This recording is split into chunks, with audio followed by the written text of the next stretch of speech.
Hello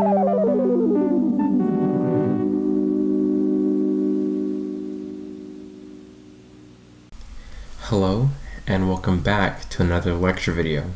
My name is Carlos Brian Francia, and today we're going to be learning about the respiratory system. So today we're going to be focusing on the conducting zone. That is the part of the respiratory system that conducts the air that goes into the lungs. And it's not involved in gas exchange between the alveoli and the capillary blood and the bronchioles. When we breathe in air, the air flows through the nostril and then it interacts with three things. So these guys right here, they kind of look like shelves. This guy right here, here, and here. Those are called conchae. And these conchae have these little grooves under them. So here we have a groove under the superior conchae, the middle conchae. We have this groove. And we have another one underneath the middle conchae. And again, we see this groove under the inferior conchae. And those grooves together are called metastases, or metis for singular. And what happens here is that when the air goes in, it's pretty cold. It's very cold. And we don't want cold air into the lungs. And so what happens here is that my cursor is going to be an air molecule. It's going to go inside this groove and it's going to start bouncing between this wall right here and the wall of the conchae, and it's going to start bouncing. And what that does is that it's going to warm up the air when it comes in contact with the lining of the nose, and it's also going to trap some humidity inside the nasal cavity. And that ensures that the air that we breathe in is high in moisture and it's also warm. And this also helps because sometimes bacteria likes to hitch a ride on the air, and the bacteria will be caught up inside this passageway. So it's kind of like it's filtering the air from dust, bunnies, bacteria, whatever it is. And now on the inferior portion of this, we have the palate. So when you put your tongue above the roof of your mouth, you're actually touching the palate. And this anterior portion, this front portion of the palate, is covered by bone. It's actually supported by bone. But the posterior portion, the back portion right here, this portion, is made of muscle. So that's kind of why you feel a transition between a hard palate and a soft palate. The soft palate, which is the posterior portion, is made of muscle. And here we have the soft palate right there. And then if we go a little bit further up to the anterior portion, we have the hard palate. Now, going back into the nasal cavity, when we vibrate the air between the metases and the conchae, the surface of the nasal cavity will actually have specialized cells. And these specialized cells are called pseudostratified ciliated columnar epithelial cells. Pseudostratified cilial columnar epithelial cells. Yes, people are very difficult at naming things. But what is that exactly? Well, I'm glad you asked. Let's actually look at the pseudostratified columnar epithelial cells that are ciliated. Let's look at a slide. Here we have this really nice slide prepared by the University of Michigan Medical School, and it's actually a pseudostratified ciliated columnar epithelial cell, and this lines most of the airway that leads to the lungs. So the reason why they're called pseudostratified ciliated columnar epithelial cells is because, look, these guys have little cilia. They have little hairs, and what these cilia do is that they're going to move the air towards the lungs. They also pick up little debris. They pick up dust bunnies and particles and dust or bacteria, and the bacteria get trapped here, the dust gets trapped here. But also notice that we have these little white cells, and these little white cells are weird. Right here, you can see it right here. These are called goblet cells. Kind of like a goblet that you put water in and you drink out of. This goblet cell is a specialized epithelial cell. And what it does is that it's going to create mucus. And this mucus is going to kind of stick on the surface, and when bacteria or any pathogen gets in here, it gets stuck on the mucus. And then the bacteria is eliminated by the body. So this bacteria will be interacting with lysosomes or other enzymes that break down the bacteria. But that's secreted by the goblet cells. Now, another thing that we can see within the pseudostratified ciliated columnar cells, also they kind of look like little columns, we have this white blob, and you kind of see this white blob all around right here. But this white blob is a sebaceous gland, and the sebaceous gland is going to release oil, and that helps kind of act like a thin film over the airway system. It also keeps the skin from drying out. So that's just a little gland that secretes oil, and you see that within the nasal cavity, the nasal pharyngeal cavity, and for a majority of the respiratory system. But here we are, cilia, we have a goblet cell, and that secretes mucus. It prevents bacteria and dust from entering the respiratory branch in the lungs, for the most part. Now, superior, that means above the nasal cavity, we also have these weird looking blobs. These weird looking blobs right here. What are these called? These are called the sinuses. And the sinuses are something that collect pockets of air. So these hold air in the body. But why do we need sinuses anyways? What purpose do they serve? Well, they allow the voice to have kind of like a resonance, kind of like a little deepen to the voice, and they lighten the skull. So instead of having this empty space doing nothing in the skull, replaced by bone, that's going to be pretty heavy. So we're going to take this empty space and we're going to add some membranes to it. And now when we speak, the voice kind of bounces around and collects air, and it also filters this air, but it also allows this voice to have a little deepened pitch to it.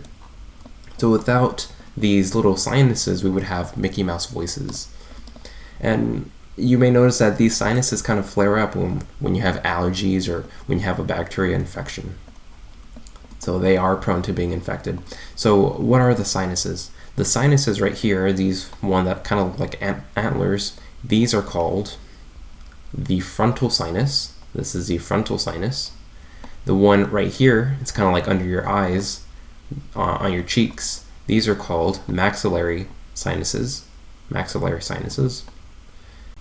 And these guys that kind of look like grapes, they are called ethmoidal sinuses. And behind that, posterior to the ethmoidal sinuses, kind of like near your ears, these are called sphenoid sinuses. Sphenoid sinuses. So in total, there are 4 sinuses, or 4 groups. We have frontal, maxillary, ethmoidal, and then sphenoidal. So ethmoidal, and also this guy, ethmoidal, and sphenoidal. And finally, if we go back to the nasal cavity, when the air warms up under the meatuses, the capillary blood inside the nose is also flowing here, and the capillary blood is a lot warmer than the air, and so the heat of the blood goes into the air. So now the air is being heated up by the capillary blood. And when the air meets the capillary blood, the blood itself is being cooled down. So you have kind of like this exchange of heat. The hot blood touches the cold air in the nose, and the air warms up, and in addition to this, the blood kind of cools down and it goes back into the body. So that's kind of a convection exchange. Now behind the nasal cavity, so posterior to the nasal cavity, you have the entrance to the pharynx. So this pharynx, which is a kind of muscular tube, leads into the trachea, but the pharynx itself is divided into 3 parts, and this first part is called the nasal pharynx. The nasal pharynx, and it kind of looks like this little hump. And this nasal pharynx only serves as an airway, and it also has pseudostratified ciliated columnar epithelial cells, because again, the goblet cells in that long name are going to secrete mucus, and they're going to secrete enzymes that kill bacteria. So you want this as much as possible in the respiratory airway. There are some exceptions into locations where this type of cell is not present, but the nasal pharynx has these cells. It also has this weird looking structure, and this is called a pharyngeal tonsil. This is called a pharyngeal tonsil. And what it does is that it will secrete lymphocytes, and these lymphocytes are going to kind of live around this area. So if they see a bacteria wandering around, the B cells, the T cells, the NK cells, they will attack the bacteria and other pathogens that may enter. So you want a security guard before you enter the club, and that's what the pharyngeal tonsil does. It's also called an adenoid. So another name for the pharyngeal tonsil is adenoid, A-D-E-N-O-I-D, adenoid. And I just wanted to point out, this isn't really a part of the respiratory system, but these little tubes, or rather this piece of cartilage, is part of the auditory system. And this cartilage will support a tube called an auditory tube or a Eustachian tube. And this Eustachian tube leads into the ears. And notice that it is also connected partly to the nasal pharynx. So if we have an infection in the nasal pharynx, let's say we have a lot of bacteria, the bacteria are going to travel in this hole, and then they're going to use the auditory tubes as kind of a highway to go into the ears. And that's why when we have a nasal infection or a sinus infection, like maybe we have a cold, we also have a higher chance of developing an ear infection, because the bacteria travel in the Eustachian tube, the auditory tube, and they go into the ear and they cause a lot of problems. Moving past the nasal pharynx, we now enter the oropharynx. So this oropharynx is going to kind of act as an intermediate. So it's kind of like the middle person between the nose and the throat. So here we can have food, we can have air, so we have to kind of guard ourselves. And the way that we guard ourselves from swallowing food into the lungs or into the airways is through the usage of this uvula. So this uvula kind of looks like a bell, and it's right behind your throat. And what it does is that it's going to act as a reflex. So if something pushes on this uvula like food, the epiglottis will, this little flap right here, this epiglottis is going to close over the glottis and is going to prevent the food from entering the trachea or the windpipe. Now air doesn't really push on the uvula, and so air will instead go into the trachea. And when it goes into the trachea, it's going to go into the lungs. So like that. So there are two passages. This epiglottis, when it senses food, is going to cover this region, and it can only go into the digestive system. But for the air, it's going to go inside here and go into the trachea. So it's kind of like a little short passage for the oropharyngeal section, but it's very important. And again, you will notice that there are two little things right here. So similar to the pharyngeal tonsil right there, these guys are called palatine tonsils, and they also secrete lymphocytes. So again, if bacteria somehow makes it down here and the palatine tonsil sense the bacteria, they will release NK cells, natural killer cells. They will release B cells and T cells, and it helps to clear out the bacteria that may enter this section. The oropharynx also has the pseudostratified ciliated columnar epithelium. Again, because you don't want this portion of the airway system to have bacteria. The pseudostratified ciliated columnar epithelial cells will release the mucus to kill the bacteria, and that mucus is secreted by the goblet cells.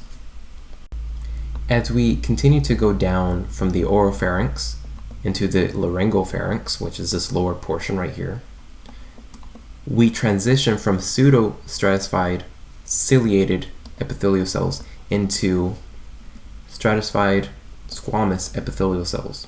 stratified squamous epithelial cell. And so the laryngopharynx, this guy right here, the laryngopharynx, doesn't have the pseudostratified section. It doesn't really have goblet cells. Instead, it will be made from the stratified epithelial cells that are squamous.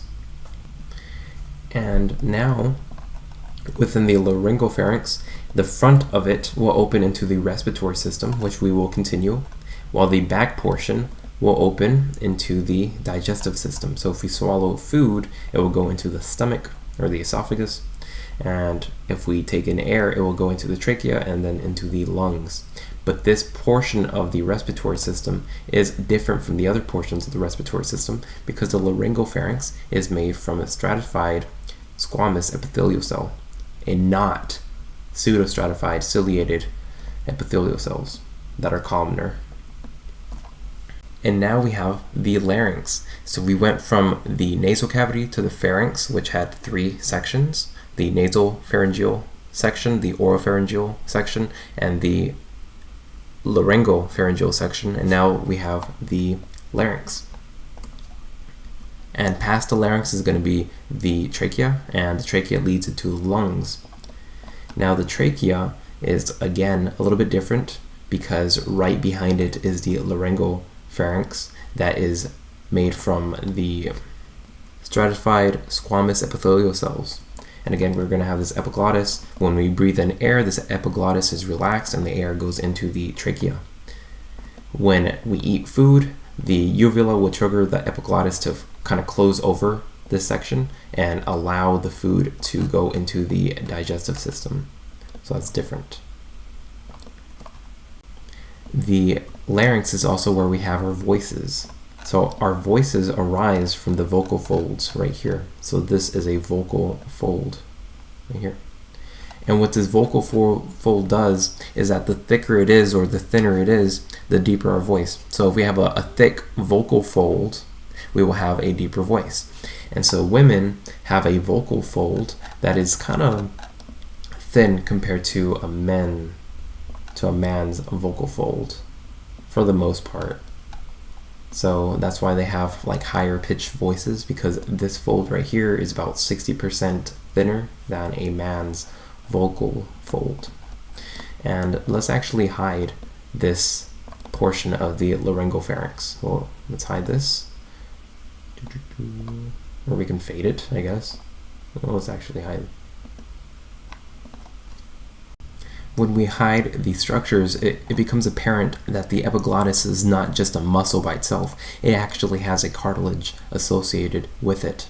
This is the epiglottal cartilage. And this cartilage is being supported by this membrane. Kind of looks like a shower curtain. And this shower curtain is supported by 3 pieces of cartilage right here.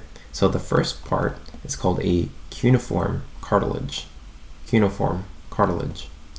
And the second form kind of looks like a Dorito. And what is a Dorito made from? It's made from corn and dreams. It's also fueling my digestive system.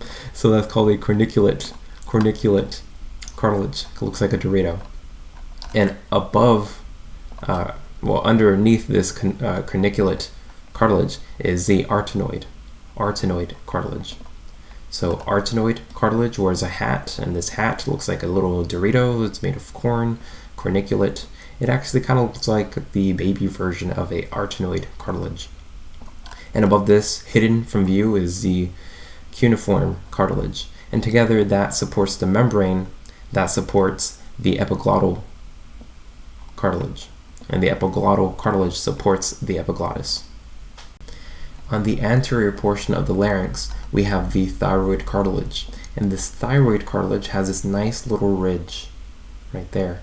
And this ridge is called a laryngeal prominence and is very prominent in men. So this is actually the man's Adam apple. So in women, this prominence is kind of reduced, and it is more prominent in men. So the Adam's apple is actually called the laryngeal prominence. Here we have the cricoid cartilage, and the cricoid cartilage is being supported by ligaments above and below it. And the superior ligaments, there are 3 of them, and we're going to call them cricothyroid ligaments because they are between the thyroid glands. So we call this the cricothyroid ligaments. If we hide the thyroid gland, we will notice that we have the trachea. And the trachea is going to be connected to this cricoid cartilage by this ligament. And since we are supporting the cricoid cartilage with this ligament between the trachea, we're going to call this the cricotracheal ligament. Cricotracheal ligament. Here we have the trachea, and the trachea is supported by about 16 to 20 cartilaginous rings, and that prevents the trachea from collapsing on itself. So if we didn't have these rings, the trachea would kind of collapse and you would not be able to breathe. But notice that these rings don't wrap around the posterior portion of the trachea. Instead, we're using the trachealis muscles and this elastic membrane. And together we make the fibroelastic membrane. The fibroelastic membrane. Another thing that we have to remember is that in the Laryngopharynx, we were using the stratified squamous epithelium, but now since we're inside the trachea, we convert again from the stratified squamous epithelium into the pseudo-stratified ciliated columnar epithelium. So the trachea is using the pseudo-stratified ciliated columnar epithelium. Why? Because we need the cilia to move dirt away from the air. We also need the goblet cells inside that epithelium to release mucus and to trap pathogens and bacteria. As we move further down the trachea, we will notice that there is kind of like a little junction in which the trachea splits. And this portion right here is called the carina. And so the nerves in the nervous system will kind of join right here in the carina, C-A-R-I-N-A, and is going to induce kind of like a spasm if any foreign object goes in here. So let's say that you aspirated fluid. So you take in fluid and the water goes down here by accident. When it touches the carina, the nerves will trigger essentially a spasm of the trachea, and it's going to try to force this foreign object back up the trachea, and that is by the carina. And the carina is where the trachea splits, and there's a little junction of nerves right here. And when they split, the trachea now becomes the bronchi, and a single bronchi is just called a bronchus. So that is a main bronchus, and now we have the right bronchus. Now, whenever you aspirate something like water or food, it will most likely go into the right lung because the right bronchus is a lot wider than the left bronchus. And the reason why this happens is because the heart, which is not pictured, is kind of leaning towards the left portion of the body. So when it leans toward the left portion of the body, the lungs have to accommodate the heart. And so if we look at the picture, the right lung is a lot bigger than the left lung because, again, we're going to have to make room for this heart. And you can see kind of like that outline of this heart. And so accordingly, the left bronchus is a lot narrower than the right bronchus because it has to kind of accommodate the heart. When the bronchus meets the lung, let's say for the right bronchus meeting the lung, the point at which they join up is called the hilum point. So this right here is the hilum point, H-I-L-U-M, and that's just where the bronchus touches the lung. Blood vessels, lymphatic vessels, and also nerves meet the lung at this point as well. So it is at the hilum point. If we cut a section of the lung out, we can see that this bronchus kind of splits into this tree-like structure. And indeed, it does look like a tree. So if we have leaves here, we would have branches and whatnot. So the bronchi branch into a bronchial tree. And as we continue to branch and branch, we can have these very, very thin portions of bronchi, like even thinner than this guy, because this is where the blood will transfer into the alveoli, and we have to be a little thinner than this. So we go from the bronchus to the bronchial tree, and then we're going to do the bronchioli. And the bronchioli will touch the alveoli and facilitate gas diffusion.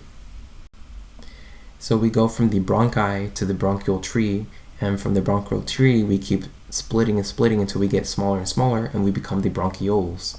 And the bronchioles are going to take oxygen or air, and they're going to put it into the alveolar sac.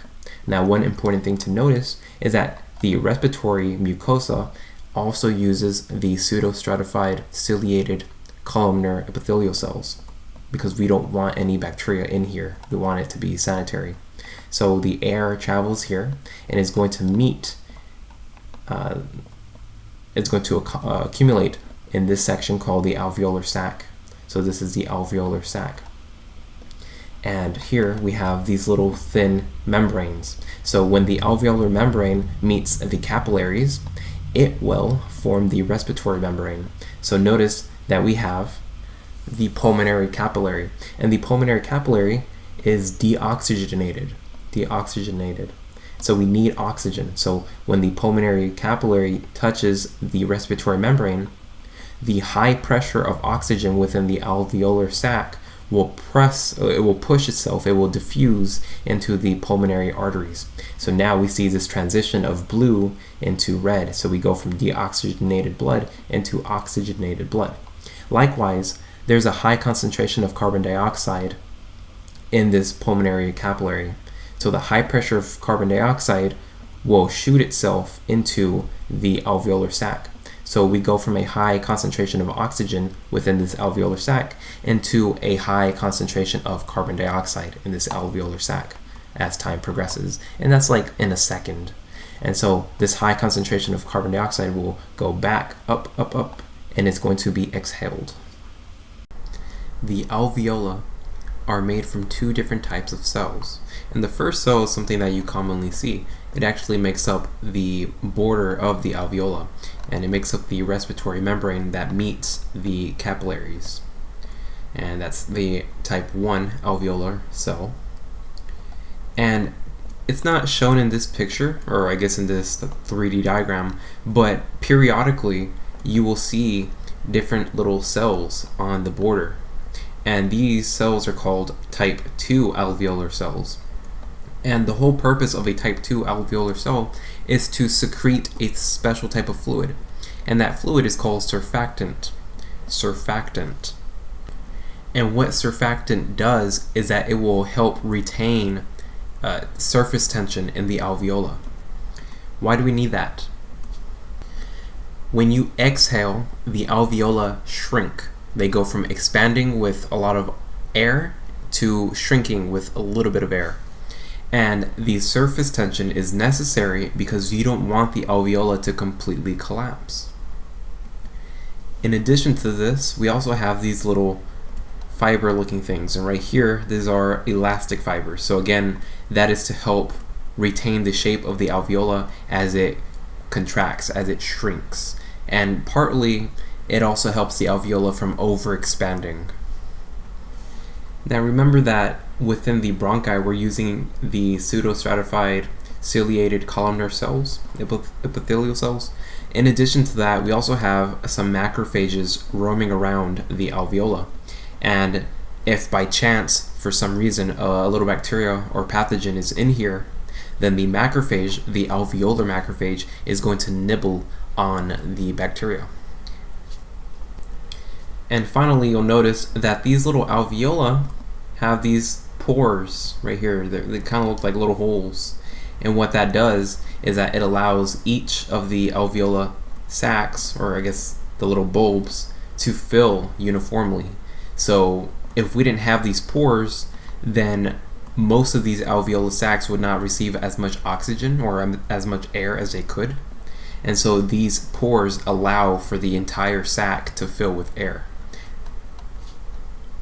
So now that we've gotten the oxygen into the blood, into the capillaries will then move away and they go back into being pulmonary veins. So now we go from a deoxygenated pulmonary capillary. We become oxygenated, and then we're going to move around the sacs and go back to the heart as a pulmonary vein. So typically you think as veins as deoxygenated. Well, vein is just an artery that is going towards the heart. Typically it's a vessel bringing deoxygenated blood to the heart. However, in this case, the pulmonary vein is bringing oxygenated blood to the heart. The pulmonary arteries typically go away from the blood. Typically they have oxygen in them. In this case, the pulmonary artery is bringing deoxygenated blood to the lungs. So the pulmonary artery takes away deoxygenated blood from the heart. So again, we have kind of like this facilitation of diffusion of gases. It gets its oxygen, it exchanges carbon dioxide, it becomes oxygenated, and it goes back into the heart. And the last thing that I have to mention is that the membrane of the alveolar sac, the type 1 cell, is actually made from simple squamous epithelium. So simple squamous epithelium. So for the most part, the upper respiratory system, the conducting zone, is mainly pseudostratified ciliated columnar epithelial cells.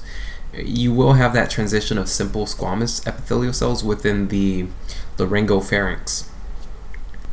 And it begins the transition within the inferior portion of the oropharynx. And then you will have that simple squamous epithelial cells within the alveolar membrane, this portion. So this portion right here is smooth, like butter, and there is no cilia.